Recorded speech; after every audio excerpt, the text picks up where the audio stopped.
How's it going? I am here for my week 3 video of the individual concept.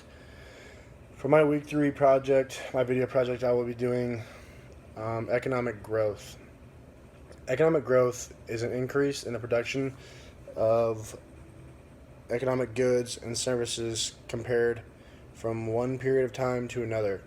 It can be measured in nominal or real, or which that means inflation terms. Traditionally, aggregate economic growth is measured in terms of gross national product (GNP) or gross domestic product (GDP), although there are some other methods that can be used. So economic growth is the increase in the production of goods and services in an economy. So a time when the United States economic growth, just blew up rapidly, was, like during or after World War II. A lot of things were getting built then. And like during World War II, they had to build a lot of stuff for the war. But typically, after the war. Increases in capital goods, labor force, technology, and human capital. Those are all examples of things that can contribute to economic growth. Economic growth is commonly measured in terms of the increase in market value of goods and services produced using estimates such as, real GDP. So basically, in simplest terms, economic growth is just how much, like, the economy has actually grown.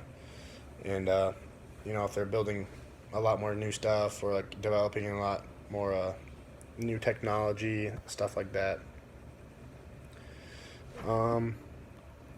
So I found a chart online, and it says that the top 7 countries of economic growth in order: Japan is number 1, Brazil is number 2, Mexico is number 3, Germany is number 4, Canada is number 5, China is number 6, and the United States is number 7. That's not bad. Number 7 in the whole world, but Japan is number 1, obviously, because just their sheer numbers and like just a crazy amount of growth that they had over the last 100 years. They've been developing a bunch of new stuff.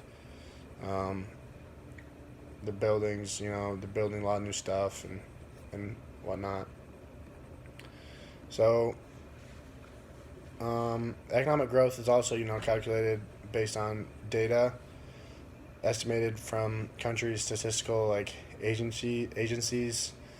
The rate of growth of GDP per capita is calculated from data on GDP in people for the initial and final periods included in the analysis of the analyst. An increase in the economic growth caused by more efficient use of inputs, such as like labor and physical capital, energy or materials, is referred to as intensive growth. Those are some examples of things that help boost economic growth. If you have a lot of people working for something or a huge labor force, that would greatly increase your economic growth. Yes.